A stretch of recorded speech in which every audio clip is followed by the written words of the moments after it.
تو یہ چیزیں گھر سے سیکھی جاتی ہیں. سارا دن جو ہے وہ موبائل میں ہی گھسا رہے گا. اور اب تو بڑا المیہ یہ بھی ہے کہ مائیں بچوں کو کھانا کھلانے کے لیے ان کو فون پکڑا دیتی ہیں کہ آپ جو ہے وہ فون پہ بزی رہو, ساتھ میں بچوں کو کر دی. اور جب بچے کی فیڈنگ اس طرح سے کی جاتی ہے نا, ویسے بھی کہتے ہیں جب کھانا آپ کھاتے ہو تو آپ کا مائنڈ الرٹ ہوتا ہے. جب آپ کا مائنڈ دوسری طرف شفٹ ہو جاتا ہے نا, تو نہ وہ کھانے کی تاثیر آپ تک جاتی ہے, اور وہ آپ کے جو آپ بات کر رہے ہو بالکل صحیح ہے کہ اس کی ہیلتھ کو بہت زیادہ افیکٹ کرتا ہے.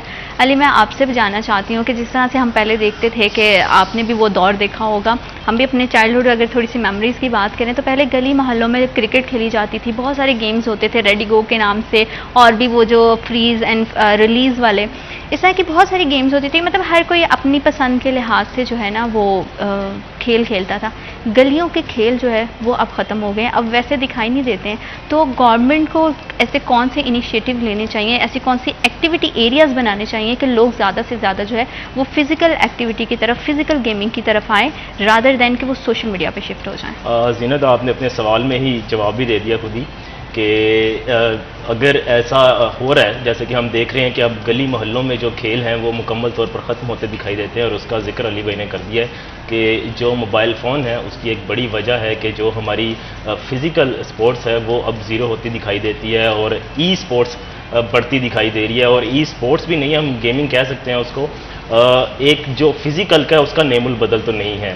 اور یہ ہم سنتے آ رہے ہیں کہ جس قوم کے میدان آباد ہوتے ہیں ان قوموں کے ہسپتال جو ہیں وہ ویران ہوتے ہیں. لیکن مسئلہ یہ ہوا ہے ہمارے یہاں پر کہ اس سطح پر ہمارے گراؤنڈز جو ہیں وہ ڈیولپ نہیں ہو سکے, اسپورٹس گراؤنڈز ڈیولپ نہیں ہو سکے, اس سطح پر ہم نے کام نہیں کیا, اپنی جانب اسپورٹس کی جانب لے کر نہیں آئے, کیونکہ اور بڑے چکروں میں ہماری جو قوم ہے وہ پھنس چکی ہے. اب مہنگائی ہے, دوسرے معاملات ہیں, تو کھیل سیکنڈری چیز بن چکی ہے اب. لیکن اگر جیسے آپ نے ذکر کیا کہ ایسے کیا اقدامات کیے جائیں کہ لوگوں کو اس جانب لایا جائے, جو بالخصوص ہمارا مستقبل ہے, ہماری ینگ جنریشن ہے, وہ کھیلوں کی جانب آئے. بچے ہیں تو کھیل کی جو افادیت ہے اس سے تو قطعاً انکاری نہیں ہوا جا سکتا. لیکن آیا اب معاملہ یہ ہے کہ ان کو اس جانب راغب کیسے کیا جائے, بچوں کو موبائل فون سے ہم نے میدان میں لے کر کیسے آنا ہے. تو اس میں جو سب سے بڑا کنٹریبیوشن ہو سکتا ہے, سب سے بڑا عمل دخل ہو سکتا ہے, وہ ہمارے تعلیمی ادارے ہیں جہاں پر بچوں کی ایک بڑی تعداد ہے, اور اس میں اسکول کی پالیسی ہو سکتی ہے, اور ضلعی سطح پر جو ہماری ضلعی حکومت ہے وہ ان کو اقدامات کرنے کے لیے راغب کر سکتی ہے. اور اس کے لیے ڈفرینٹ آپ کمپٹیشنز بھی کروا سکتے ہو نا, تاکہ بچے زیادہ سے زیادہ کمپٹیشن تو سال بعد ہر اسکول کروا رہا ہوتا ہے, اس میں بھی ان کی اپنی ضرورت ہوتی ہے. اینول آپ بات کر رہے ہو نا, جیسے کہ کوئی منتھلی ہے, 3 months لیٹر. اس میں ایک چیز شامل کرنا چاہتا ہوں, حکومت کو ہر چیز میں اسپورٹس کو شامل کرنا اس طریقے سے چاہیے کہ اس اسکول کو NOC نہ دیا جائے, اس اسکول کو آپ رجسٹر نہ کریں جس اسکول کا گراؤنڈ نہ ہو. آپ یقین کریں اسکول کے اندر داخل ہوتے ہیں اسکول ختم ہو جاتا ہے. ایسے ایسے پرائیویٹ اسکول بنائے ہوئے گلیوں محلوں میں. آپ سوسائٹی کو اس وقت تک NOC منظور نہ کریں جب تک وہ سوسائٹی آپ کو گراؤنڈ نہیں دیتی. آپ سوسائٹی جب رجسٹر کر مطلب NOC دیتے ہیں, اپروو کرتے ہیں, FDA کرتا ہے, تو اس میں کہتے ہیں مسجد بھی ہونی چاہیے, ادھر جی یہ بھی ہونا چاہیے. تو پھر آپ گراؤنڈ کا کوٹا کیوں نہیں رکھتے؟ آپ سوسائٹی کو یہ ذمہ داری ہونی چاہیے FDA سے, پروو تب ہوگا جب ایک بڑا گراؤنڈ دیا جائے گا وہاں کی سوسائٹی. ہر ایک سوسائٹی میں اگر ایک گراؤنڈ بن جائے. ایسا بھی تو بہت بار دیکھا گیا ہے نا کہ جب اس طرح سے جیسے آپ بات کر رہے ہو کہ FDA کی طرف سے جو سوسائٹیز ہیں جب اپروو ہوتی ہیں تو اس میں ایک پورا جب میپ دیا جاتا ہے تو اس میں دکھایا جاتا ہے, مطلب جیسے کہتے ہیں نا کہ ایک فارمیلٹی کے لیے بتا دیا جاتا ہے کہ گراؤنڈ اس میں ہوگا, لیکن بعد میں اس کو کوئی وہاں پہ جا کے کوئی چیک اینڈ بیلنس نہیں ہے. وہ کچھ چند لوگ ہیں. جس جگہ پہ سوسائٹیز بنی ہے, یہ جب خالی جگہ ہوا کرتی تھی تو لوگ وہاں پہ خود ہی وکٹیں بنا کر وہاں پہ کرکٹ کھیلا کرتے تھے, کسی نے فٹ بال کی گراؤنڈ بنائی ہوتی تھی. لیکن اب کو خالی جگہ میں ملتی نہیں ہے جہاں پہ یہ دیکھا جائے کہ یہاں پہ کوئی کھیل ہو رہا ہے. اب فیصل آباد کی اگر میں بات کروں, ٹوٹل جو گراؤنڈز ہیں وہ 3 ہیں, جس میں بوڑا والی گراؤنڈ ہے, اقبال اسٹیڈیم ہے, اور سعید اجمل اکیڈمی ہے. وہاں سے جو ہے وہ رجسٹر کلب ہے وہ جان نہیں چھوڑتے, جو نئے بچے وہ کہاں پہ کرکٹ کھیلیں. اب یقین کریں ایسے گراؤنڈز بن گئے کہ بچوں کو قبرستان میں کھیلنا پڑ رہا ہے. کچھ ایسے لوگ بھی میں نے دیکھے جن کے گھروں کے پاس قبرستان بنے ہوئے ہیں, تو وہاں پہ کچھ جگہ بچے وکٹ کے اوپر کھیلنے کے لیے جگہ ملی ہے, دوسری سائڈ پر وہ کرکٹ کھیل رہے ہیں, قبروں کے اوپر کھیل رہے ہیں. تو اگر آپ جب تک کھیلوں کی طرف بچوں کو لے کے نہیں آئیں گے, آپ ایک پلان نہیں کریں گے, اسکول کو تب تک نہیں کریں گے جب تک اسکول کے گراؤنڈ نہیں ہوگا. اسکول 3 سے 5 مرلے کا اسکول ہے, آپ اس کو اپروو کر دیتے کہ جی ٹھیک ہے آپ کلاسیں کروا سکتے ہیں. وہاں پہ بچے کیا کھیلیں گے؟ ان کو کیا پتا ہوگا کہ کھیل کیا ہوتی ہے؟ ان کو بھی وہاں پہ کمپیوٹر لگا دیا جاتا ہے, LCD لگا دی جاتی ہے, وہ جیسا اسکول سے سیکھ کر آتے ہیں وہی گھر آ کے کرتے ہیں کہ جی ہم نے یہ دیکھی تھی وہ گیم لگا کے دیں ہمیں. تو آپ جب تک ان بچوں کو اسکول لیول پر گیم نہیں کروائیں گے تب تک آپ کو نہیں ہوگا. گراس لیول پہ آپ گورنمنٹ اسکول کی بات کریں, وہاں پہ آپ بچے پڑھانا پسند نہیں کرتے. مجھے کوئی بھی اپنا افسر بتا دے, بے شک اسپورٹس ڈپارٹمنٹ کا کوئی بتا دے, ڈی سی بتا دے, کمشنر بتا دے کہ انہوں نے اپنے بچے کسی گورنمنٹ اسکول میں لگوائے ہوں. ان کے بچے تو پڑھتے وہاں پہ ہیں جہاں پہ تمام طور ممی ڈیڈی ماحول ہے, ان کو پرواہ نہیں ہے, فٹنس کے لیے علیحدہ ٹیچر بنا ہوا ہے, ہر طریقے سے ان بچوں کا سوچے نا جو بچے وہاں پہ پڑھ رہے ہیں. اور یقین کریں یہ میں نے ایک اپنا میرا ذاتی طور پر آئیڈیا ہے, مطلب تجزیہ ہے, ہو سکتا ہے میں غلط بھی ہوں اس بات پہ, کہ جو لوگ پرائیویٹ اسکول میں پنجابی کلچر کے ذریعے پڑھتے ہیں وہ دماغی طور پر بڑے فٹ ہوتے ہیں, فٹنس طور پر بڑے فٹ ہوتے ہیں. ان کو کسی پرائیویٹ اسکول کے بچے کے ساتھ جھگڑا کروا کے دے لیں, کہتے ناسا نہ پاڑ دے تو کہہ دینا, مطلب اس طریقے سے بچے فٹنس ذہنی طور پر آپ کو نا گورنمنٹ اسکول کا ایک ایکسپلوجر ہوتا ہے. یہ بات آپ بالکل صحیح کہہ رہے ہیں, کیونکہ مڈل تک جو تھی نا میں ایک پرائیویٹ اسکول میں تھی, اینڈ دین جب میرے 9th-10th کا آیا تو میرے پیرنٹس نے پریفر کیا کہ آپ کو نا گورنمنٹ سیکٹر میں جو ہے نا وہ جانا چاہیے, کیونکہ آپ کو وہاں پہ ایکسپلوجر بہت ملتا ہے. آپ کی جو پرسنالٹی بلڈنگ ہے نا وہ بہت اچھی ہوتی ہے, کیونکہ وہاں پہ آپ ہر طبقے کے بچے کے ساتھ ملتے ہیں, چاہے وہ بہت ہی نچلے طبقے کا ہے, مڈل کلاس فیملی سے یا اپر کلاس فیملی سے. بہت سارے ایسے اپر کلاس فیملیز ہیں جو اپنے بچوں کو جو ہے وہ گورنمنٹ اسکولس میں بھیجتی ہیں, تو وہ ایک ایکسپلوجر آپ کا بڑھتا ہے, آپ کا ایکسپیرینس, آپ کی پرسنالٹی میں وہ جو ایک آپ کے کانفیڈنس کو بوسٹ ملتا ہے نا وہ بہت زیادہ امپورٹنٹ ہے. اور تعلیمی ادارے واقعی اس میں بہت اہم کردار ادا کر سکتے ہیں اگر وہ یہ واقعی یہ پالیسی بنا دیں, یا کیا اس کو کہہ سکتے ہیں کہ کوئی قانون نافذ کر دیں کہ اگر گراؤنڈس نہیں ہے تو NOC نہیں دی جائے گی. اور جب ہم اپنے بچوں کو خود کھیلوں کی طرف لے کے آئیں گے تو ایسے کیسے ممکن ہے کہ بچوں کی فزیکل ایکٹیویٹی کم ہوگی. ہم یہ نہیں کہتے کہ سوشل میڈیا جو ہے وہ غلط چیز ہے یا اس سے دور ہونا چاہیے, لیکن وہ ایک سرٹن ایج کے بعد مناسب استعمال ہے. تو اس حوالے سے علی آپ بتائیں, آپ کا پرسنل ایکسپیرینس بھی میں جاننا چاہتی ہوں کہ چائلڈہڈ میموریز جو ہے وہ کھیلوں کے حوالے سے کیسی تھی, آپ کا خود کے اسکولس کے ساتھ اور کھیلوں کے ساتھ کیسا جو ہے نا وہ زندگی کا تجربہ ہے. اچھا, اس میں ایسا تھا کہ زینت ہم نے مطلب کہ میرا مکس اپ رہا ہے گورنمنٹ اسکول کا بھی اور مڈل کا, جیسے علی بھائی نے ذکر کیا ہے کہ پہل جو تعلیم کا اول حصہ ہے وہ ایک پرائیویٹ سیکٹر سے ہے, اور جو نہم دہم کی تعلیم ہے وہ گورنمنٹ سیکٹر لاہور مسلم لیگ ہائی اسکول سے ہے. تو جس پرائیویٹ اسکول میں پڑھا ہوں الحمدللہ اس کا بھی گراؤنڈ تھا, اور ہم نے کافی زیادہ ایکٹیویٹیز کی ہوئی ہیں, اور باقاعدہ اس ٹیم میں میں جو ہے وہ وائس کیپٹن تھا اپنی کرکٹ ٹیم کا. اور اس کے بعد اور اس کا مجھے فائدہ بھی ہوا, ایک تو ہم کھیلوں سے جڑے رہے, اور دوسرا جیسے ذکر کیا انہوں نے کہ آپ کی ہیلتھ بینیفٹس جو ہیں, آپ کی صحت تندرست و توانا رہتے ہیں آپ لوگ, اور دماغی طور پر بھی اور جسمانی طور پر بھی آپ ایکٹیو رہتے ہیں. اب جو المیہ ہے وہ یہ ہے کہ آیا اس کو راغب کیوں نہیں کیا جا رہا ہے, کھیلوں کی جانب لایا کیوں نہیں جا رہا ہے. تو ہر جیسے جیسے ہمارا وقت گزرا ہے, دہائیاں گزر رہی ہیں, ہماری ترجیحات بھی تبدیل ہوتی جا رہی ہیں. والدین کے لیے چیلنجنگ بن چکے ہیں, ان کے سامنے حالات ہیں, مستقبل ہے کہ آیا بچوں کا مستقبل ہم نے کیسے سیکیور بنانا ہے. اب یہ ذہن سازی کرنے کی ضرورت ہے کہ کھیل جو ہے وہ بچوں کا وقت برباد نہیں کرتے ہیں. ہاں, آپ ہر چیز کے لیے وقت متعین کریں, تعلیم کا وقت الگ سے ہے, کھیل کا وقت الگ سے ہے, گھر کی کمپنی الگ سے ہے. اب مسئلہ یہ ہوا ہے کہ بچے جو ہیں والدین نے جان چھڑانے کے چکر میں بچوں کو ایک جگہ پر محدود کر دیا ہے. تعلیم ہے, بھاری بھرکم بستے ہیں, ان کے بیگ ہیں, اور ساتھ میں پھر گھر کا ماحول ہے. اور اگر گھر کا ماحول بھی ایسا ہے کہ جس میں انوائرمنٹ میں بات چیت نہیں ہے, آپ کی آپس میں بات چیت نہیں ہے, ایک کوئی دوسرے کارنر میں بیٹھا ہے, تیسرا بھی تیسرے کارنر میں بیٹھا ہے. ابھی ہم بڑی عام سی بات ہے, ایک کمرے میں سب بیٹھے تھے, ڈرائنگ روم میں بیٹھے تھے, کوئی اپنے فون پہ لگا ہے, دوسرا اپنے فون پہ لگا ہے, اس میں سے امی کی آواز آتی ہے, تسی ہٹ دے جے کہ نہیں ہٹ دے, مطلب وہ پھر ان کی. اکثر میں نے دیکھا ہے کہ فیملی کی ہی گفتگو ہو رہی ہوتی لیکن واٹس ایپ پہ ہو رہی ہوتی ہے, اور فیملی گروپ جو بن گئے ہیں واٹس ایپ کے اوپر. یہ تو چلے بات ہماری کسی الگ موضوع کی جانب نکل جائے گی.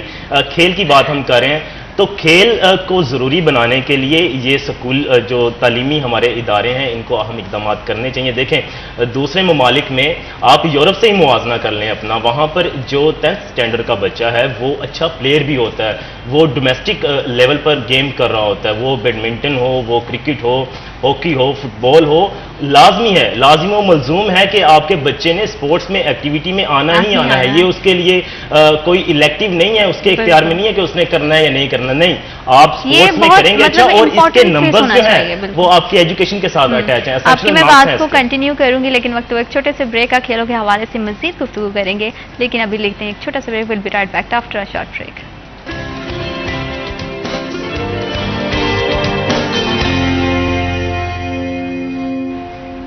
Welcome back after short break. آپ دیکھ رہے ہیں سٹی ایٹ 10 اور کھیلوں کے حوالے سے بات کریں تو کھیل جو ہے وہ ہمارے سوسائٹی کا ایک بہت اہم پارٹ ہے، اور بچوں کو جو ہے وہ ایسی ایکٹیویٹیز میں انوالو کرنا چاہیے جس سے وہ فزیکلی بھی فٹ رہیں، مینٹلی بھی اسٹیبل رہیں، اور ان کی جو زندگی ہے وہ بیلنس کرنا ان کا. کھیلوں کی ایک اور بڑی مزیدار بات ہے، وہ آپ کی زندگی کو بیلنس کرنا بڑا سکھاتے ہیں. اگر بات کرتے ہیں دن بھر کی تو ہم نے سارا فوکس ایک ہی چیز پہ کیا ہوا ہے. ہم بچے کو جس طرف لگا دیتے ہیں نا اسی طرف مطلب اس کو پریشرائز کرتے رہتے ہیں کہ یہی کر. اگر تو وہ تعلیم پہ ہے تو اس کا پریشر بلڈ اپ کرتے رہتے ہیں. اگر وہ سوشل میڈیا کے تھرو کوئی گیمنگ ایپس وغیرہ کو یوز کر رہا ہے، کیونکہ آج کل ارننگ کے بھی بڑے بڑے جو سورسز ہیں وہ سوشل میڈیا کے تھرو بن گئے ہیں. ہم سوشل میڈیا کو غلط نہیں کہتے، لیکن ہر چیز کا جو استعمال ہے وہ حد سے زیادہ وہ نقصان دہ ہوتا ہے. ہر چیز میں بیلنس ہونا چاہیے.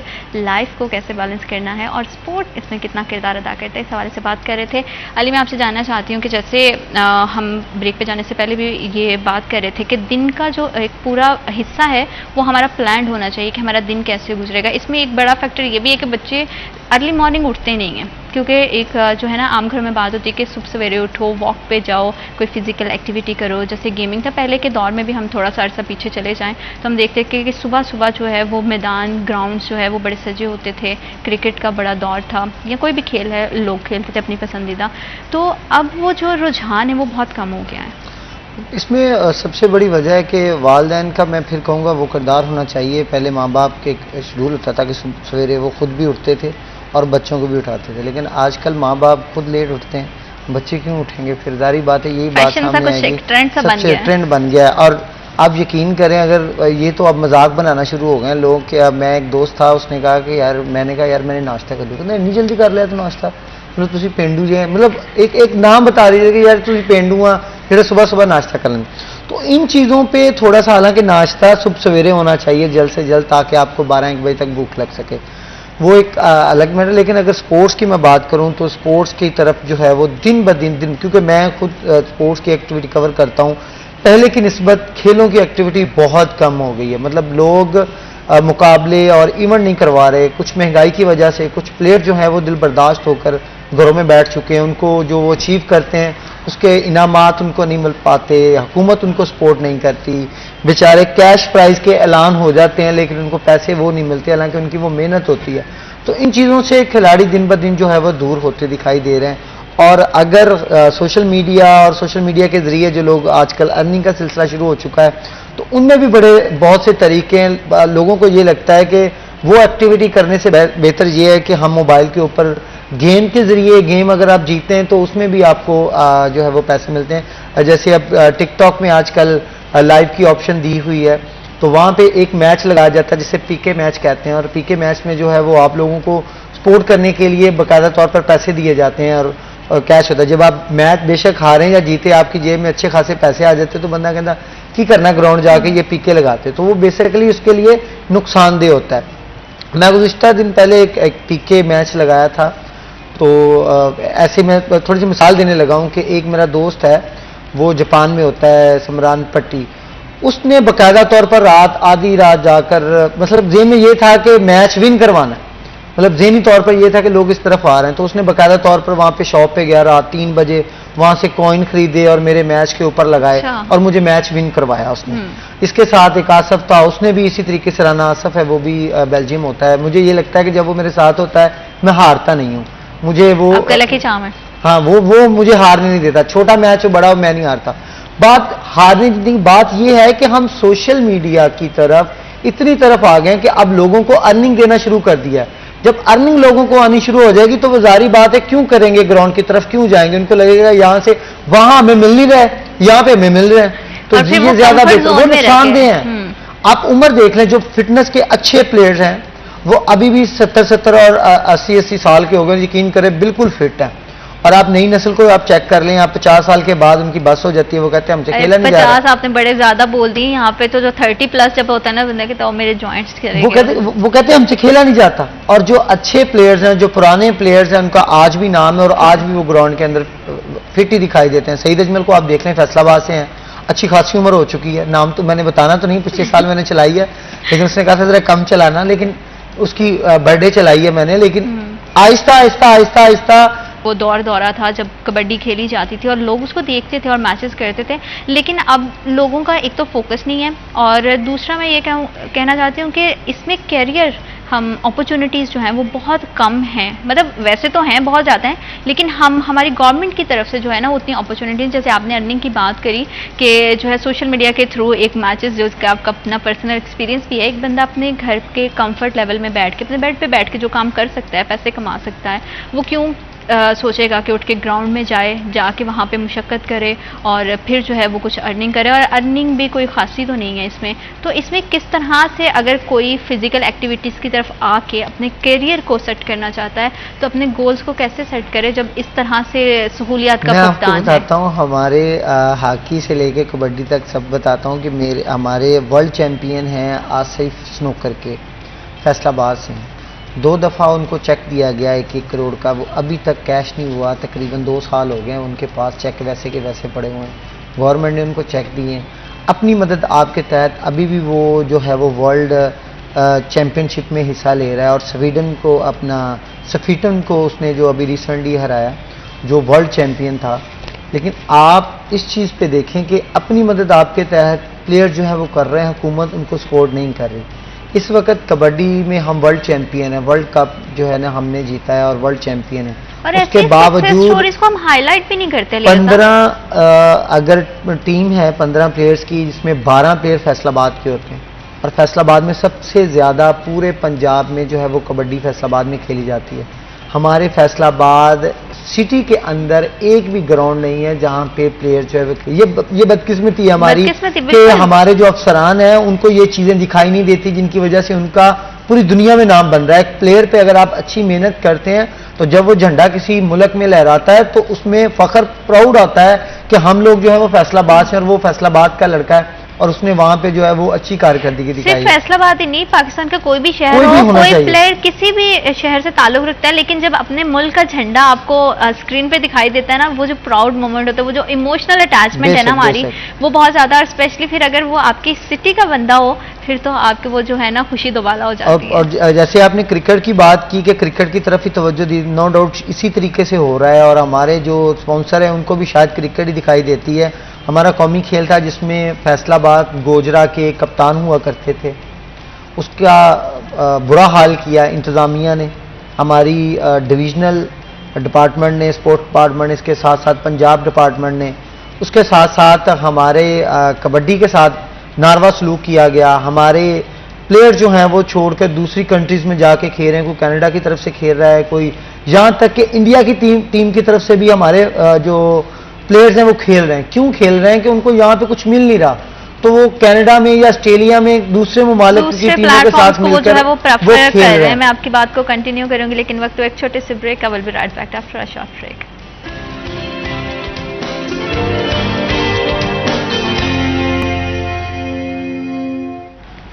Welcome back after a short break. آپ دیکھ رہے ہیں سٹی ایٹ 10۔ کھیلوں کے حوالے سے بات کریں تو کھیل کسی بھی سوسائٹی میں بہت اہم کنٹریبیوشن کرتے ہیں، تو کیا پاکستان میں ایسا سسٹم ہے کہ اس کو ایز کیریئر پرسیو کر کے لوگ اس میں ارننگ کر سکتے ہیں؟ لیکن ایک افسوس کی بات ہے، جیسے کہ بریک میں جانے سے پہلے ہم بات کر رہے تھے کہ یہاں پہ چیمپئن شپس بھی ہوتی ہیں، کمپٹیشنز بھی ہوتے ہیں، اس میں آپ ریوارڈ بھی آپ کو دیے جاتے ہیں، لیکن جب تک وہ جو چیک ہے وہی کیش نہیں ہوگا تو کس طرح سے ایک جو پلیئر ہے وہ ایکسل کر سکے گا؟ کیونکہ اپنے گھر کو تو ہر کسی کو چلانا ہے، چاہے وہ پلیئر ہے، سیلیبریٹی ہے، کسی بھی جو شوبے سے اس کا تعلق ہے، لیکن تھوڑی سی جو ہے نا بدقسمتی کی بات ہے کہ کھیلوں کی طرف جو ہے گورنمنٹ کا دھیان کم ہے، اور اگر دھیان ہے تو صرف کھیل کے معاملے میں جب بات آتی ہے تو صرف کرکٹ کو کھیل سمجھا جاتا ہے، حالانکہ بہت سارے جو ہے ہمارے وہ گیمز ہیں جس میں باکسنگ ہے، کبڈی ہے، ہاکی ہے، والی بال ہے، اسکواش ہے، بہت سارے ایسے مطلب ہمارے پاس ویرائٹی آف گیمز ہیں جس کو ہم پروموٹ کر سکتے ہیں، اور اس کو نہ صرف پروموٹ کر سکتے ہیں ہیں بلکہ انٹرنیشنل فورم پہ جو ہے ہم پاکستان کا نام روشن کر سکتے ہیں. لیکن ایک بندہ بائی سیلف کتنا خود پہ انویسٹ کرے گا, اس کے لیے گورنمنٹ کو کچھ نہ کچھ اقدامات تو کرنے ہی پڑیں گے. علی, ہم بات کر رہے تھے, جیسے آپ بات کر رہے تھے کہ انڈیا کی بھی آپ نے بات کی, انڈیا کے ہٹ کے بھی اور بھی ڈفرینٹ کنٹریز کی بات کریں تو اسپورٹس کے حوالے سے آپ کو کیا لگتا ہے کہ کون سی ایسی فیسلٹیز ہیں جو جدت کی طرف جو ہے وہ دنیا جا رہی ہے, تو دوسری کنٹریز کو کون سی ایسی فیسلٹیز ہیں جو ان کو بہتر بنا رہی ہیں اس فیلڈ میں, وہ آگے کی طرف جا رہے ہیں, اور پاکستان کی جو گورنمنٹ ہے اس چیز پہ ابھی تک وہ اس چیز کو فوکس ہی نہیں کر رہی ہے؟ دیکھیں, کچھ دیر پہلے ہمارے ساتھ علی نارو موجود تھے, انہوں نے ایک بات بتائی تھی کہ وہاں پہ دوسری کنٹریز کے لوگوں نے باقاعدہ طور پر سبجیکٹ کے طور پر یہ شامل کر دیا کہ اگر آپ اچھی ایکٹیویٹی کریں گے کھیلوں کی طرف تو آپ کو مارکس ملیں گے, آپ فیل پاس والا سلسلہ شامل کر دیا کھیل کو ساتھ لے کے. تو ہمارے پاکستان میں ایسا کوئی چکر ہی نہیں ہے, کھیل کی طرف کوئی توجہ ہی نہیں ہے. ہمارے جو منسٹر بنائے گئے ہیں ان کے ساتھ ساتھ مختلف جو لوگ جن کے اوپر ذمہ داری لگائی گئی ہے وہ اس کی طرف توجہ نہیں دیتے. ان کو صرف یہ ہے کہ فنڈنگ کب آئے گی, فنڈنگ کب جائے گی, فنڈنگ ملی نہیں ہے, فنڈنگ جب آئے گی تب کرائیں گے. تو اسی چکر میں لوگوں کو جو ہے وہ پاگل بنایا ہوا ہے اور بچے جو ہیں وہ اپنے گھروں تک محدود ہو گئے. یہاں پہ آپ فیصل آباد کی اگر میں بات کروں تو فیصل آباد کی مٹی بڑی زرخیز ہے. آپ اس میں کوئی بھی ٹیم اور کوئی بھی جگہ, ہم اگر ایتھلیٹس کی بات کریں تو ہم پاکستان میں سب سے تیز بھاگنے والی جو لڑکی ہے وہ فیصل آباد سے وابستہ ہے. پاکستان میں سب سے زیادہ میراتھن میں جو ون کرنے والا ہے وہ, اگر ہم کرکٹ کی بات کریں تو سعید اجمل, آصف علی جیسے, حفیظ, مصباح الحق جو ہے وہ بہت سارے ہیروز ہیں جو فیصل آباد کی زمین سے ہیں. اگر ہم کبڈی کی بات کریں تو عرفان مانا, مشرف, جنجوا جیسے پلیئرز پیدا کیے ہیں اس مٹی نے. تو یہ چیز کوئی نہیں کہہ سکتا کہ فیصل آباد میں جو ہے وہ پلیئر جو ہے وہ نمایاں نہیں ہے. پوری دنیا میں نام کمایا ان فیصل آباد کے جو پلیئرز ہیں. سعید اجمل نے پوری دنیا کا ٹاپ بالر تھا اپنے جب دور میں کرکٹ کھیلا کرتا تھا. آصف نے بھی چھکے لگائے ہیں اور بڑے اچھے طریقے سے کھیلا ہے. آج کل کچھ برے حالات ہیں اس کے. تو ان چیزوں پہ پاکستان کی مٹی اور خاص کر فیصل آباد کی مٹی بڑی, لیکن پاکستان کا تیسرا بڑا شہر ہونے کے ناطے میں ہمیشہ یہ کرتا ہوں کہ خدارہ پی سی بی کے آگے ہاتھ جوڑ کر اپیل ہے کہ ہمارے فیصل آباد کے لوگ آپ سے میچ مانگتے ہیں, انٹرنیشنل میچ. یہاں پہ انٹرنیشنل میچ نہیں ہوتے. گراؤنڈ انتظامیہ, ضلع انتظامیہ اور پی سی بی کا کوئی مسئلہ ہے گراؤنڈ کا, وہ کہتے ہیں کہ ہمیں گراؤنڈ دے دیا جائے. پی سی بی ضلع انتظامیہ کہتے ہیں ہمارا ریونیو اکٹھا ہوتا ہے, ہم نہیں یہ دے سکتے. تو ان چکروں میں فیصل آباد کے لوگ آج تک 16 سال ہو چکے ہیں, بلکہ اس سے زائد ہو گئے, ان کو انٹرنیشنل کرکٹ نہیں ملی. پی ایس ایل میچ نہیں یہاں پہ فیصل آباد میں ہوتے. تو جب آپ اپنے پلیئرز کو نہیں دیکھیں گے, کرکٹس کے پلیئرز کو نہیں دیکھیں گے, تو آپ کس طریقے سے کھیلوں کی طرف آئیں گے؟ اور اگر ہم ہاکی کی طرف آئیں تو ہاکی کی اگر میں بات کروں تو وہاں پہ گراؤنڈ کا بیڑا غرق کیا ہوا ہے. آسٹرو ٹرف اکھاڑ دی گئی ہے. جو ٹریننگ والی جگہ بنائی گئی تھی اس کے اوپر وہ تیار تو کر لی گئی ہے. سٹی 41 نے بار بار خبریں دی اور اس پہ نوٹس ہوا, وہ ہو گئی, چل گئی. لیکن کمشنر صاحبہ, کشمیر سلوت صحیح صاحبہ کو اس چیز کا خیال نہیں ہے کہ انہوں نے یہ کام کرنا ہے کہ وہاں پہ پانی پہنچانا ہے. صرف اس جو آسٹرو ٹرف کو پانی نہ دینے کے باعث وہ آسٹرو ٹرف خراب ہو رہی ہے. تو آپ ایک کروڑوں کی آسٹرو ٹرف کو پانی واسا کی طرف سے نہ دیا گیا تو اس کا بیڑا غرق ہو جائے گا. آپ کے لیے مشکل نہیں ہے, آپ کمشنر کی سیٹ پر بیٹھے ہوئی ہیں, آپ کے اوپر بہت ساری ذمہ داری ہے.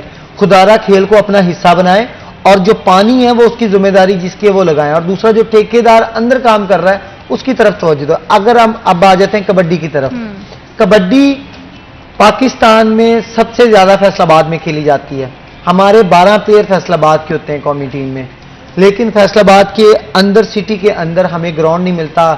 وہ ایک دور جگہ پہ گراؤنڈ بنا کے دیا, وہاں پہ گدے باندھے ہوئے ہیں, وہاں پہ گراؤنڈ پہ کوئی کھیلنے نہیں جاتا.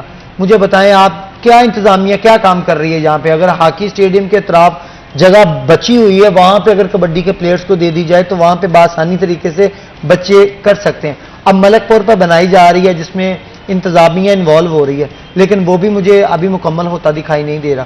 تو کسی بھی کھیل کا بیڑا غرق کیا ہوا ہے. آسٹرو ٹرف, آپ وہ ٹرف دیکھ لیں جو بنائی گئی ہے ایتھلیٹس کے لیے, اس میں گھپلا کیا گیا. اینٹی کرپشن نے باقاعدہ طور پر لکھ کے دیا کہ ٹھیکیدار نے اس میں گھپلا کیا.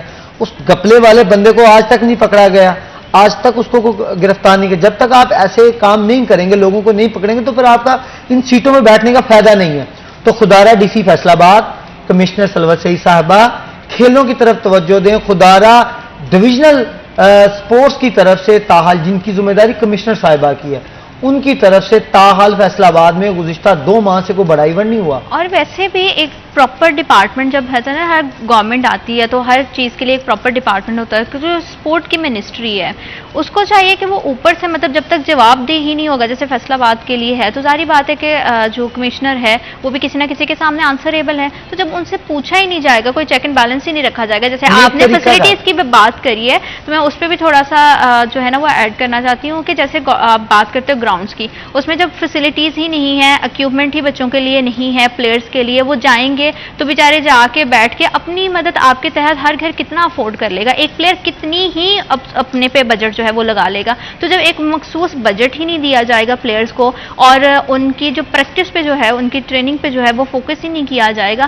تو کس طرح سے ہم اس فیلڈ کو اور اس شعبے کو آگے لے کے بڑھیں گے؟ اس میں اسی چیز پہ آپ پہ بات کرتا ہوں کہ ماں باپ کی کوشش ہوتی ہے میرا بچہ پلیئر بنے، سٹار بنے، اس کے اوپر انویسٹمنٹ کرتا ہے، دن بدن انویسٹمنٹ کرتا ہے.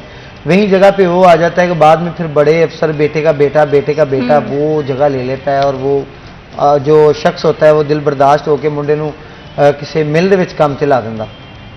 ان چیزوں پہ بڑا فوکس ہوتا ہے ہمارا. میاں یہ ہے، میں ضلعی انتظامیہ کو نہیں چھوڑوں گا، میں اس چیز پہ بڑا فوکس ہے میرا.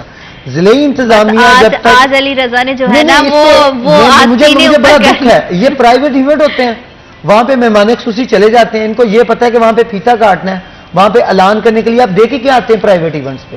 پرائیویٹ ایونٹ بندہ خود کروا رہا ہوتا ہے، صرف ان کو یہ مل جاتا ہے بیچارے کو کہ یہ مجھے گراؤنڈ دے دیں گے کہیں پہ کھیلنے کے لیے، میرے لیے فائدہ ہوگا.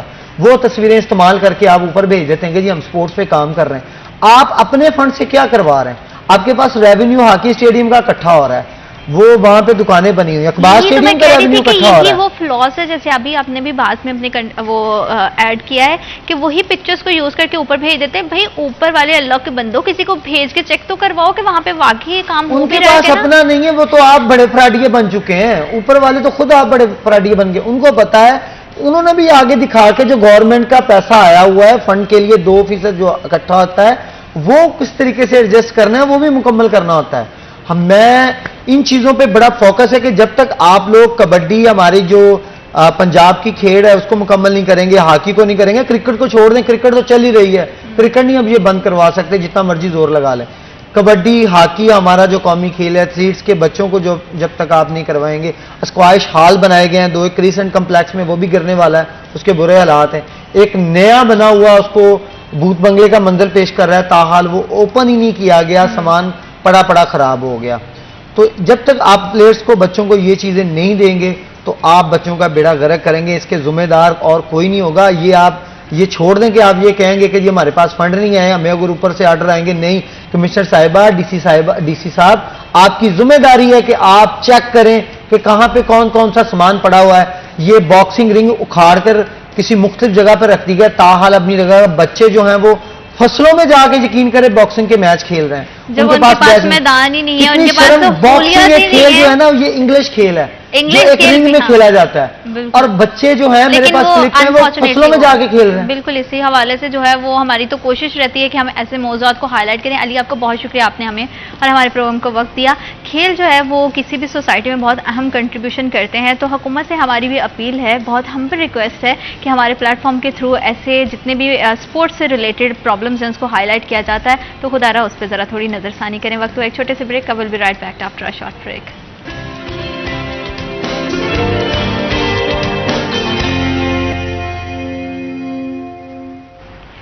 Welcome back after a short break. آپ دیکھ رہے ہیں سٹی ایٹ 10. جمعے کے حوالے سے بہت زیادہ جو ہے اس دن کی فضیلتیں ہیں، اور جمعہ ہو اور ربیع الاول کا جمعہ ہو تو اس کی اور بھی برکتیں بڑھ جاتی ہیں، کیونکہ ربیع الاول جو ہے وہ اسلامی سال کا تیسرا ماہ ہے. لیکن اس کی سب سے جو مناسبت ہے وہ آپ صلی اللہ علیہ وآلہ وسلم کی ولادت سے دی جاتی ہے، کیونکہ تمام جہانوں کے لیے جو رحمت بن کے آئے، رحمت للعالمین، وہ اس ماہ میں جو ہے وہ اس دنیا میں آئے، اور ان کے پیدائش کے حوالے سے اور ان کی مناسبت سے اسلام کیا کہتا ہے، احادیث میں کیا ہے، اسی حوالے سے بات کرنے کے لیے ہمیں اسٹوڈیوز میں جوائن کیا ہے علامہ عزیز الحسن آوان، اسلامی اسکالر ہیں اور صدر نظام المدارس پنجاب ہیں۔ السلام علیکم، کیسے ہیں آپ؟ خیریت سے ہیں؟ الحمدللہ، بہت شکریہ آپ کی تشریف آوری کا، آپ نے ہمیں ہمارے پروگرام کو شرف بخشا۔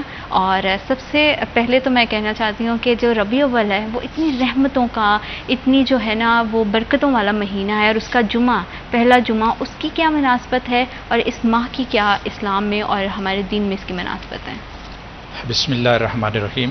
شکریہ میڈم۔ سب سے پہلی بات ہے کہ جمعہ بذات خود تاجدار کائنات صلی اللہ علیہ وسلم نے فرمایا کہ جمعہ یوم العید ہے، یہ تمام دنوں کا سردار ہے اور عید کا دن ہے یہ۔ اور پھر اس کی مزید احادیث میں آتا ہے کہ اسی دن جو ہے قیامت بپا ہوگی، اور بھی کافی ساری فضیلتیں۔ اور پھر نبی کریم علیہ السلام کی مناسبت سے جو اہم ترین بات ہے، میرے آقا علیہ السلام نے فرمایا کہ جمعے والے دن مجھ پر کثرت کے ساتھ درود پاک پڑھو، اس لیے کہ تمہارا درود مجھ تک پہنچتا ہے۔ صحابہ کرام نے عرض کیا یا رسول اللہ صلی اللہ علیہ وسلم، اب ہم جب آپ پر درود بھیجتے ہیں آپ تک ہمارا درود پاک پہنچتا ہے، لیکن کل جب آپ قبر مبارک میں چلے جائیں گے تو پھر ہمارا درود آپ تک کیسے پہنچے گا؟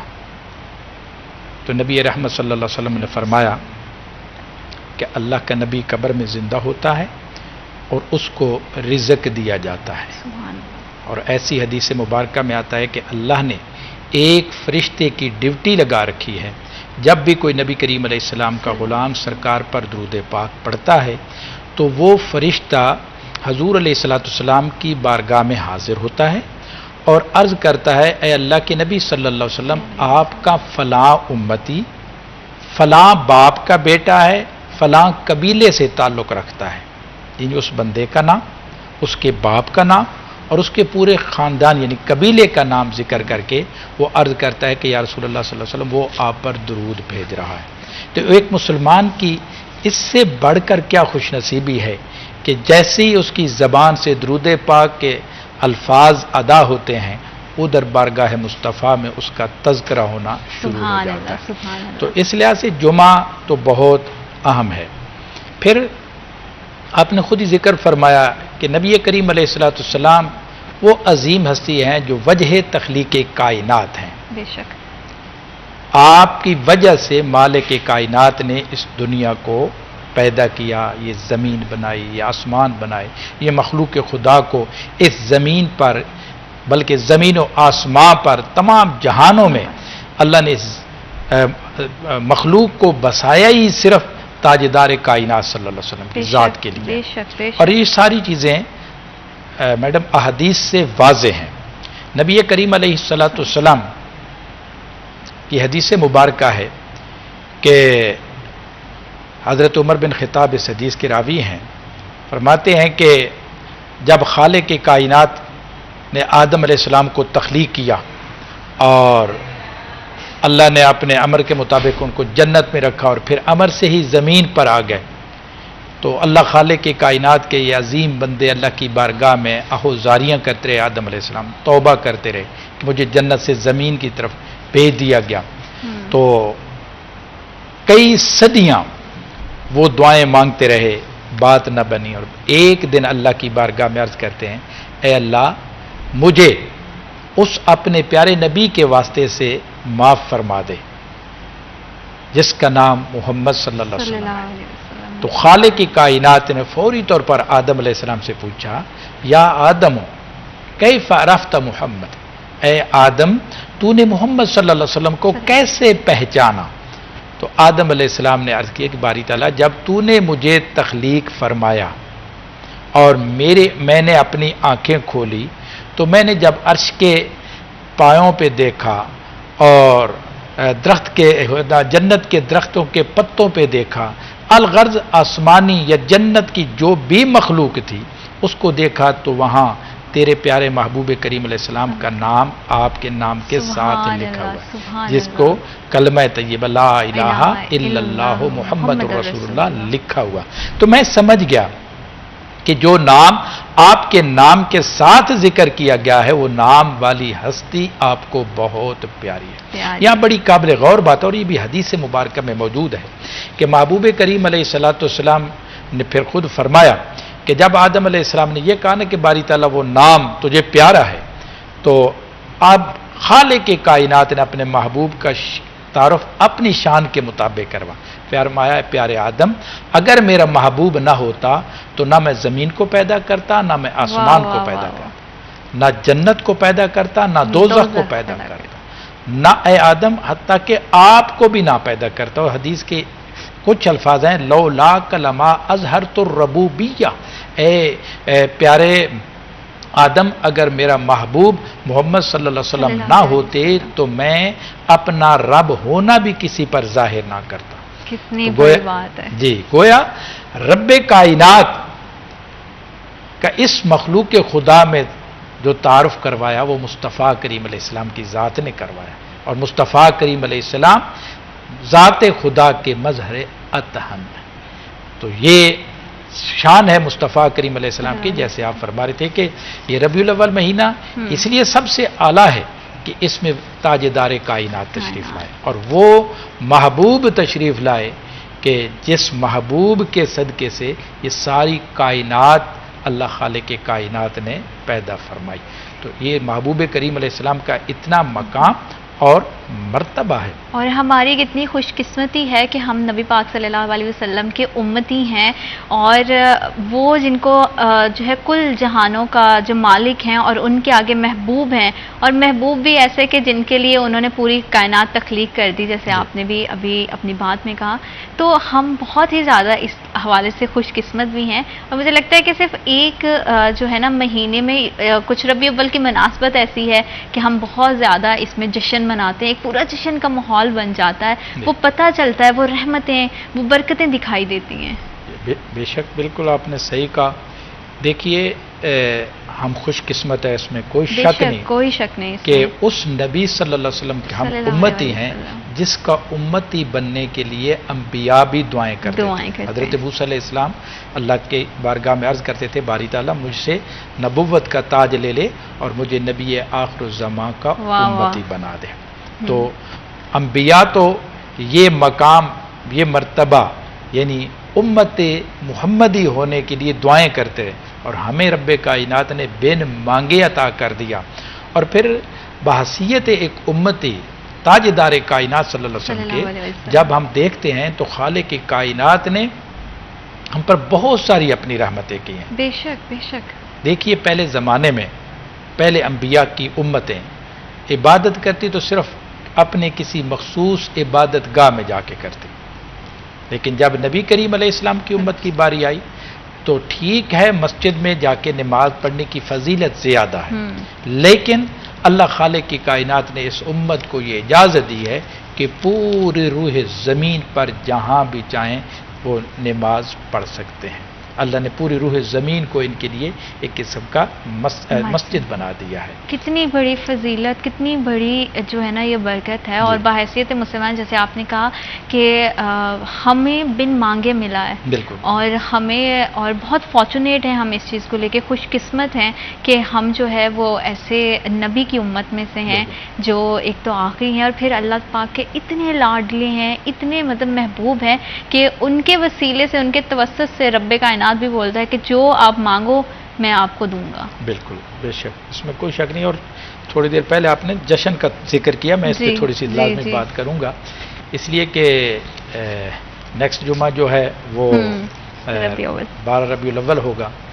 تو 12 ربیع الاول ہو یا کوئی بھی تہوار ہو، انسانی تقاضوں کے مطابق انسان نسیان سے بنا ہے، ہم سے بسا اوقات غلطیاں کوتاہیاں ہوتی ہیں، جب تک ہم غلطیوں کوتاہیوں کی نشاندہی نہیں کریں گے اصلاح نہیں ہو سکے گی۔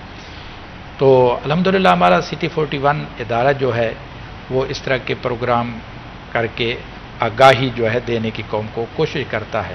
تو اس پلیٹ فارم سے میں یہ پیغام ضرور دوں گا کہ جشن ضرور منائیں، بالکل منانا چاہیے، کیونکہ رب کائنات نے خود جشن منایا ہے، جشن منایا ہے، میں عرض کرتا ہوں پہ، لیکن جشن منانے میں ہمیں ایسی کوئی حرکت نہیں کرنی چاہیے جس سے اللہ اور اللہ کا رسول ناراض ہو جائے۔ مثال کے طور پر دیکھا گیا ہے، اب کچھ علماء اس پہ زور دیتے ہیں تو لوگ کچھ ہٹ گئے ہیں کہ کھانے کی چیزیں پھینکی جاتی ہیں، جی جی، تو یہ کھانے کو پھینکنا کسی کی طرف کھانے کی بے ادبی ہے، اور بحثیت انسان کی بھی توہین ہے کہ اس کو پھینک کے کھانا اور وہ کھانا پکڑ کے مطلب۔ اسی طریقے سے بسا اوقات کھانے کے لیے ڈبے وغیرہ تیار کروائے جاتے ہیں، اور ان ڈبوں پر جشن عید میلاد النبی لکھ دیا جاتا ہے، اور اس طرح کی اور چیزیں شامل ہو جاتی ہیں، حضور علیہ السلام کا نام لکھ دیا جاتا ہے۔ تو اس میں ظاہر بات ہے یہ ہمیں دیکھنا چاہیے کہ وہ ڈبہ جس میں آپ تبرک دے رہے ہیں، وہ ڈبہ تبرک لینے کے بعد کدھر جا رہا ہے، وہ زمین پہ پھینک دیا جائے گا، اس کی بے ادبی ہوگی، تو ہم نے بجائے جشن منانے کے ہم توہین کر بیٹھے۔ اس لیے ان چیزوں کا خیال کرنا چاہیے، اور اسی طرح ہم گلیوں بازاروں کو سجاتے ہیں، بالکل سجانا چاہیے، جب ہم اپنے بچوں کی شادیوں پہ اور دیگر معاملات میں خوشیاں کرتے ہیں سجانے چاہیے، لیکن اس میں یہ خیال رکھنا چاہیے کہ وہاں عورتوں اور مردوں کا اکٹھ نہیں ہونا چاہیے، جی جی، اس میں فرق ہونا چاہیے، جی بالکل۔ جو شریعت نے حدیں قائم کی ہیں ہمیں ان چیزوں کا لازماً خیال کرنا چاہیے۔ تو بہرحال میں عرض کر رہا تھا کہ یہ جشن منانا چاہیے، ہم خود خالق کائنات نے یہ جشن منایا، کیسے؟ حدیث میں آتا ہے کہ جس سال نبی رحمت صلی اللہ علیہ وسلم اس دنیا میں تشریف لائے تو رب ذوالجلال نے یہ اعلان کر دیا کہ چونکہ اہل عرب مزاجن یہ بچیوں کی پیدائش کو پسند نہیں کرتے، آج وہ آ رہا ہے جنہوں نے ان بچیوں کو اہمیت دینی ہے۔ اس عورت کو اگرچہ معاشرے میں بری نظر سے دیکھا جاتا ہے، لیکن وہ ذات آ رہی ہے جو اس قوم کی اصلاح کر کے اس کو بتائے گا کہ یہ عورت وہ ذات ہے، اگر یہ بحثیت ماں ہے تو اس کے پاؤں کے نیچے جنت ہے، اگر یہ بیٹی ہے یا تو محبوب کریم علیہ السلام نے پھر تعلیم دی کہ اللہ نے جس کو 2 یا 4 بیٹیاں عطا فرمائی اور وہ ان کی احسن طریقے سے پرورش کرتا ہے، اور پرورش کرنے کے بعد انہیں رخصت کرتا ہے، تو قیامت والے دن میں محمد اور وہ اپنی بیٹیوں کی پرورش کرنے والا سرکار نے یہ انگلیوں کا اشارہ کر کے فرمایا کندھے کے ساتھ کندھا ملا کے جنت میں داخل۔ سبحان اللہ، کتنی بڑی بات ہے۔ لوگوں میں مطلب نا پہلے بھی جیسے جب ہم بات کرتے ہیں جہالت کا دور تھا تو بیٹی کو جیسے آپ نے ابھی بتایا کہ بوجھ لوگ سمجھتے تھے، اچھا نہیں سمجھتے تھے، لیکن نبی پاک صلی اللہ علیہ وسلم نے بی بی فاطمہ کے ساتھ جیسے رویہ رکھا، وہ ہمارے لیے ایک ایگزامپل ہے۔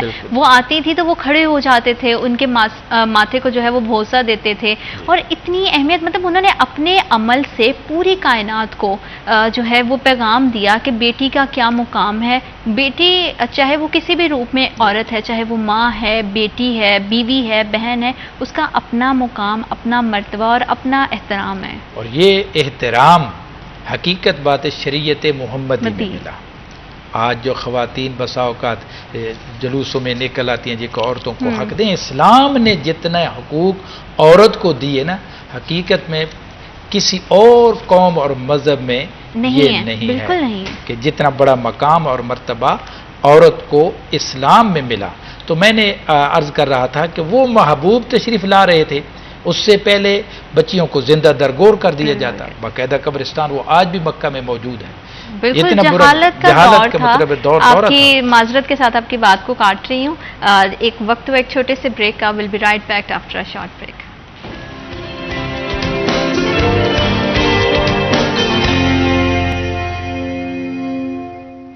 Welcome back after a short break.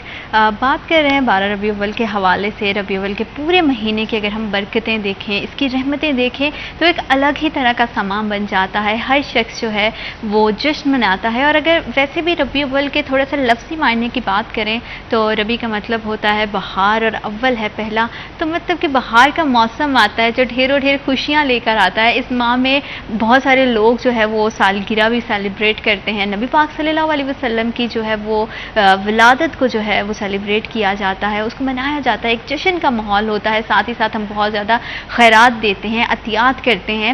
تو ہمیشہ جب بھی آپ کسی کو خیرات دیتے ہیں یا عطیات آپ کرتے ہیں تو ایک بات کا ضرور خیال رکھیے گا کہ اتنی عاجزی سے، اتنے ہمبل انداز سے دوسرے کو جو ہے نا اس کی مدد کریں کہ اس کو بالکل بھی جو اس کی عزت نفس ہے وہ مجروح نہیں ہو، کیونکہ یہ رحمتوں کا، برکتوں کا، خوشیوں کا ماہ ہے.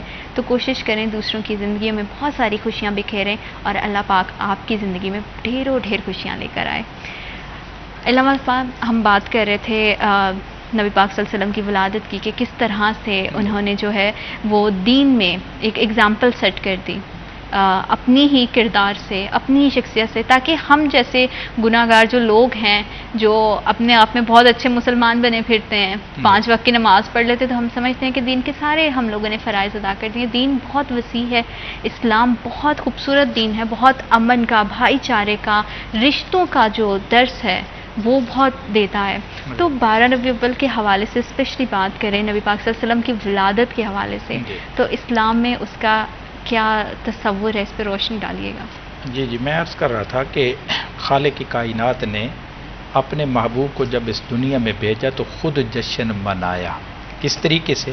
کتب سیرت میں ملتا ہے کہ جیسے میں ذکر کر رہا تھا کہ اہل عرب بچوں کی پیدائش کو برا جانتے تھے اور جس کے کہاں بچی پیدا ہو جاتی اس کو زندہ درگور کر دیتے.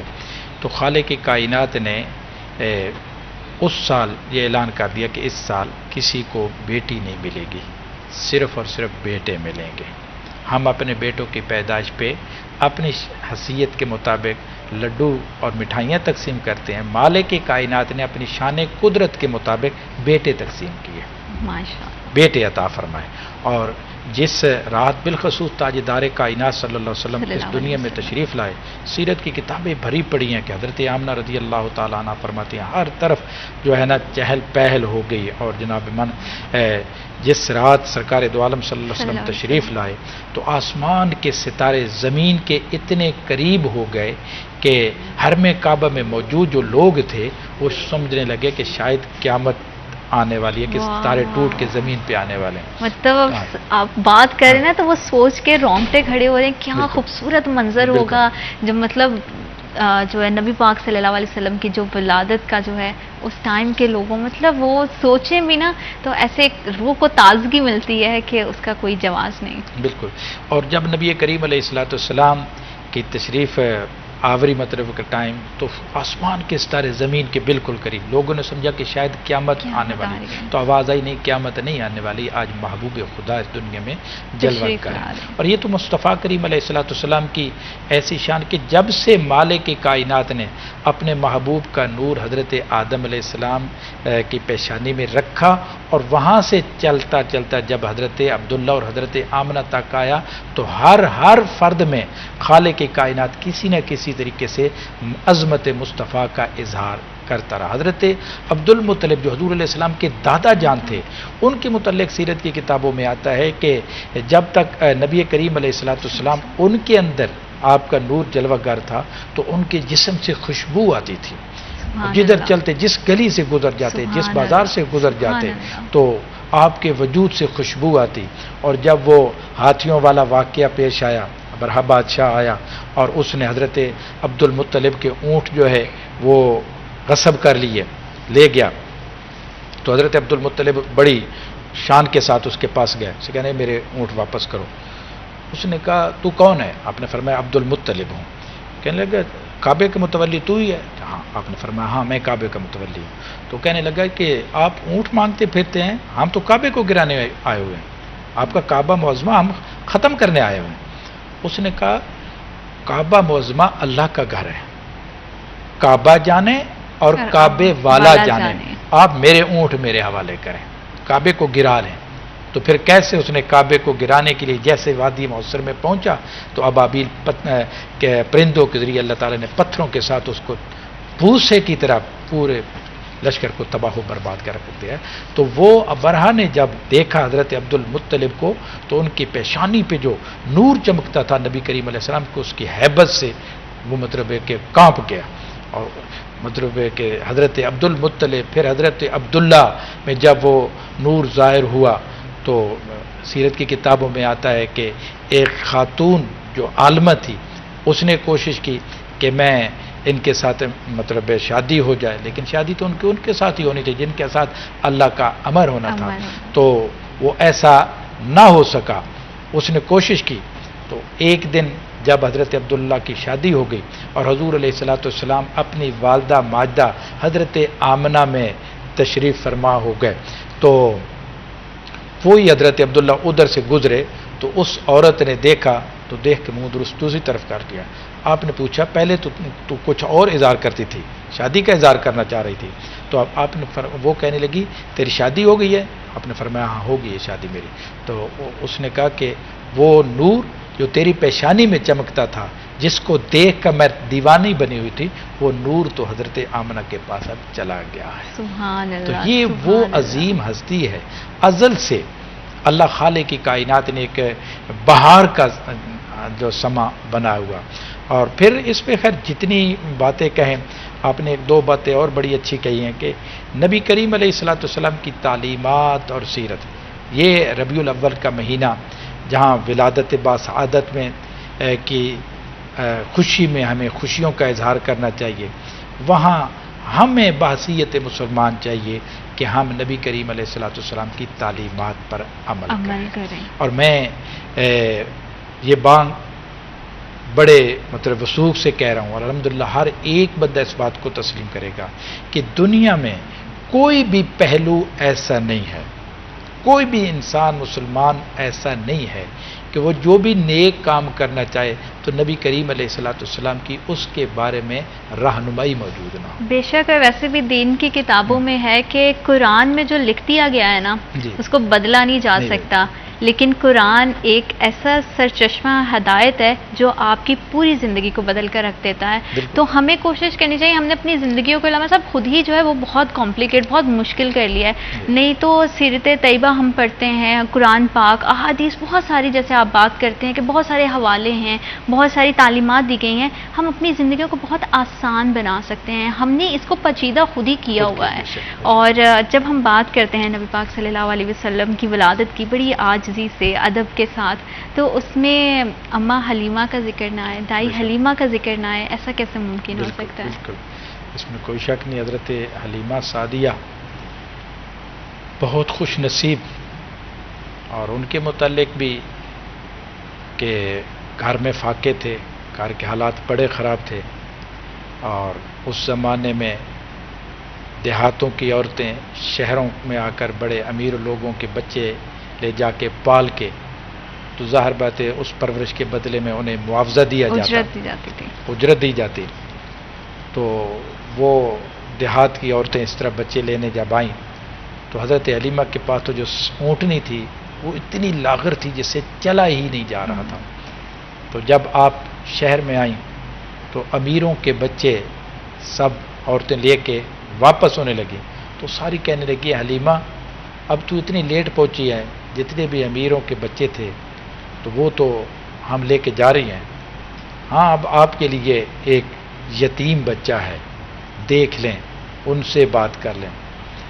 تو میں یہ بات کہوں گا کہ لوگ سمجھتے ہوں گے کہ ان عورتوں نے امیروں کے بچوں کو لے گئے اور اس یتیم بچے کو چھوڑ گئے، ایسا نہیں، بلکہ نبی کریم علیہ الصلوۃ والسلام حقیقت میں ان کو پسند ہی نہیں کیا، آپ نے پسند ہی حضرت حلیمہ سعدیہ کی غربت کو کیا۔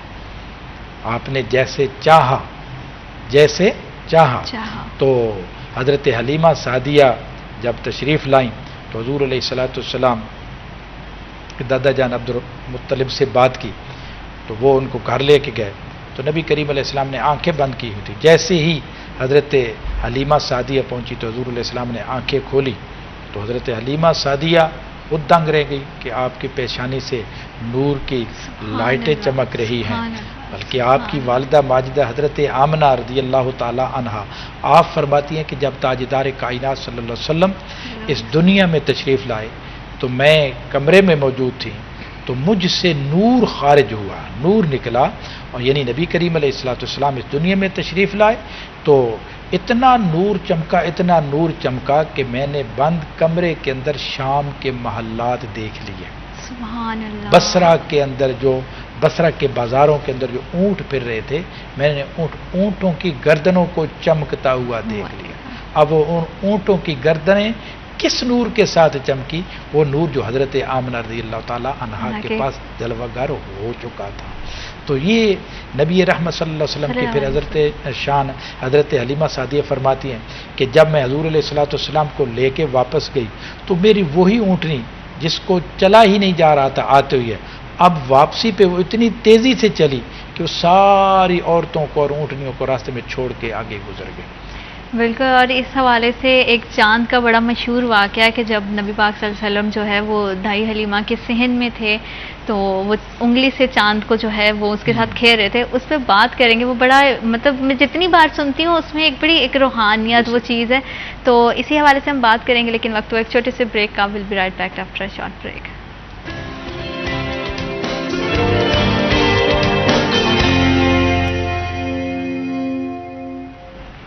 Welcome back to after short break. آپ دیکھ رہے ہیں سٹی ایٹ 10. میری اور میری پوری ٹیم کی جانب سے آپ کو ایک بار پھر سے ربیع الاول کا پہلا جمعہ بہت مبارک ہو. اور جمعے کے دن اللہ پاک کہتے ہیں کہ آپ ان سے مانگو. رب کو اس کی ذات ایسی وسیع ہے کہ آپ اسے جتنا مانگتے ہو وہ اتنا زیادہ خوش ہوتا ہے. اور ہم انسان بڑے بے صبری ہوتے ہیں. ہم سمجھتے ہیں کہ ابھی دعا کیے تو ابھی کے ابھی پوری ہو جائے، لیکن دعا جو ہے، جو عبادت ہے، رب کو اپنے بندے کا اپنے سامنے جھکنا بہت پسند ہے. اور دعاؤں کے کبھی کبھی کہتے ہیں کہ لیٹ ہو جانے کے پیچھے جو وجہ ہوتی ہے نا، وہ بڑی خوبصورت وجہ ہے جو اکثر ہم نظر انداز کر جاتے ہیں. اور میں نے وقت کے ساتھ یہ چیز پرسنلی خود بھی ریئلائز کی ہے کہ اللہ اپنے اور اپنے بندے کے تعلق کو مضبوط کرنا چاہتا ہے. وہ وقت لیتا ہے جب اس کا بندہ عاجزی سے انکساری سے اس کے سامنے جھکتا ہے، اس سے مانگتا ہے اپنی آنکھوں میں اشک لے کر، تو رب کو اپنے اس بندے پر بہت پیار آتا ہے.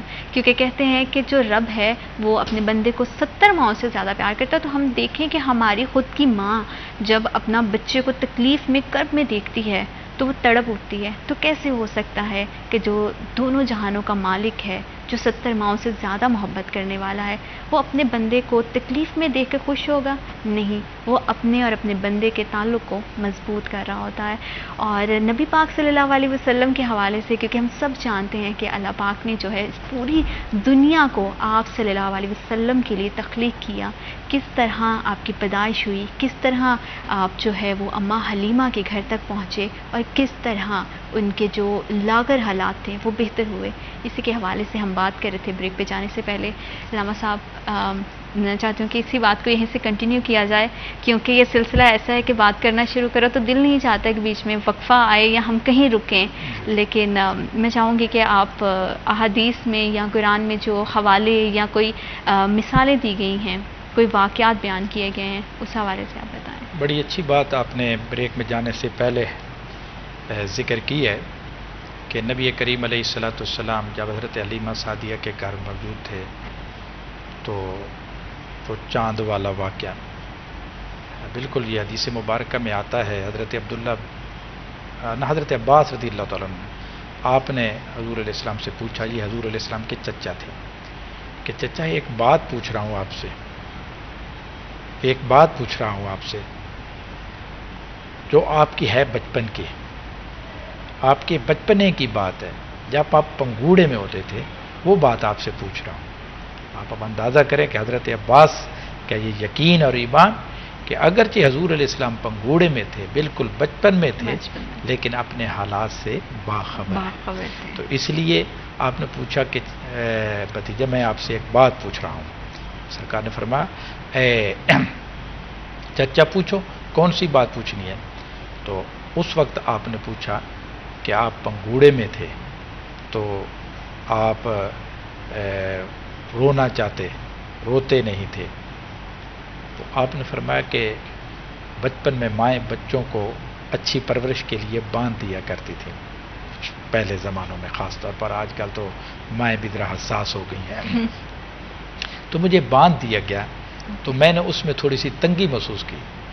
میں نے رونا چاہا تو آسمان کے چاند نے مجھے کہا کہ سرکار نہ رونا.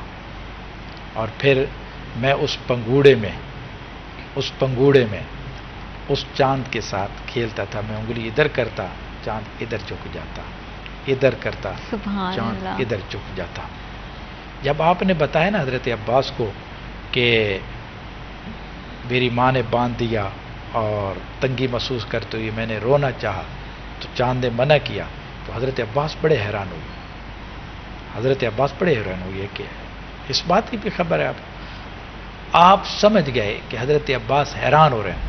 آپ نے فرمایا چچا میں اس سے بھی حیرانگی والی بات آپ کو بتاؤں, میں ابھی اپنی اماں حضرت آمنہ کے بطن میں تھا, پیٹ مبارک میں تھا کہ لوح محفوظ پہ چلنے والے قلم کی آواز کو میں سنتا تھا. سبحان اللہ, سبحان اللہ. یہ شان ہے میرے مصطفیٰ کریم علیہ السلام, یہ مقام ہے مصطفیٰ کریم علیہ السلام کا. اور پھر جب حضرت حلیمہ سعدیہ اور دیگر اس طرح کے مطلب واقعات و حالات کو دیکھے تو حضرت حلیمہ سعدیہ کے گھر جہاں فاقے تھے, جہاں اونٹنی دودھ نہیں دیتی, بکری دودھ نہیں دیتی, وہ حضرت حلیمہ سعدیہ اونٹنی کو ہاتھ لگاتی ہیں تو وہاں دودھ ہی دودھ. بکری جو بھوک کی وجہ سے دودھ نہیں دے رہی تھی وہاں دودھ ہی دودھ ہے. بلکہ یہاں تک ہے کہ جس سال نبی کریم علیہ السلام تشریف لائے اس سے پہلے پورا عرب قحط میں مبتلا تھا, بارشیں نہیں ہو رہی تھی, قحط تھا, لوگ تباہی و بربادی کی طرف جا رہے تھے. لیکن جس سال تاجدار کائنات صلی اللہ علیہ وسلم تشریف لائے, رب کائنات اتنی بارشیں عطا فرمائیں, اتنی بارشیں عطا فرمائیں کہ وہ جو آپ ذکر کر رہے تھے کہ ربی بہار, تو اللہ خالق کی کائنات نے اس پہلی بہار کو مزید 4 چاند لگا دیے. وہ جو کائنات کے لیے رحمت للعالمین بن کے آئے تو ایسا کیسے ممکن تھا کہ ان کی تشریف آوری سے پہلے اس قحط کو نہ ختم کیا جاتا. اور وہ بارشوں کا جو سلسلہ ہوا اور جس طرح سے سارے حالات بدلے, اور ہم بہت سارے واقعات ہیں ابھی تھوڑے سا میں دیکھتی ہوں کہ آج کی جو جنریشن ہے وہ تھوڑا سا ان چیزوں سے دور جا رہی ہے. حالانکہ پہلے ایسا ہوتا تھا جب ہم بھی تھے تو نانی دادی بیٹھتی تھیں تو بچوں کو ایسی کہانیوں کے طور پہ بتائے جاتے تھے, ایسے قصے واقعات, تاکہ وہ اپنے دین سے اپنے جو نبی ہے اس کے قریب ہو سکیں. تو اسلامی تعلیمات کا آج کے دور میں اگر تذکرہ کریں, اسپیشلی ربیع الاول کا مہینہ بھی ہے, تو بچوں کو یہ پتہ ہوتا ہے کہ ایک جو ہے نا تہوار آ رہا ہے, اس کے پیچھے کی کیا ہسٹری ہے, کیا اس کی مناسبت ہے, کتنی اس چیز کی جو ہے وہ فضیلت ہے. اس سے جو ہے وہ شاید میں غلط بھی ہو سکتی ہوں لیکن بچوں کو اتنی آگاہی نہیں ہے. یہ بات آپ کی بالکل ٹھیک ہے کہ جیسے جیسے علم کے ذرائع بڑھ گئے ہیں, چاہیے تو یہ تھا کہ ہر بندے کے اندر شعور, آگاہی اور یہ چیزیں پیدا ہو جاتی. ہماری ستم ظریفی ہے, ہم ان چیزوں کو آسان طریقے سے استعمال نہیں کر پا رہے یا ہمیں اس کی تربیت نہیں دی جاتی. اب آپ دیکھیں سوشل میڈیا ہے, یہ موبائل ہے, یہ چیزیں ہیں, کون سی چیز ہے جو اب آپ موبائل کے اندر تلاش نہیں کر سکتے. بالکل, کس بات کو, کس فتوے کو, کس مسئلے کو دیکھنا چاہیں تو وہ ہر چیز وہاں موجود ہے. لیکن ہر بچے کے پاس, ہر بڑے کے پاس, ہر چھوٹے کے پاس موبائل ہے, لیکن ہمارا خیال اس طرف نہیں جاتا کہ ہم اس میں سیرت رسول کو دیکھیں, نبی کریم علیہ السلام کی تعلیمات کو دیکھیں. میں تو یہ کہوں گا کہ حقیقت بات ہے ہم اسلام سے بھی صحیح واقف نہیں ہیں.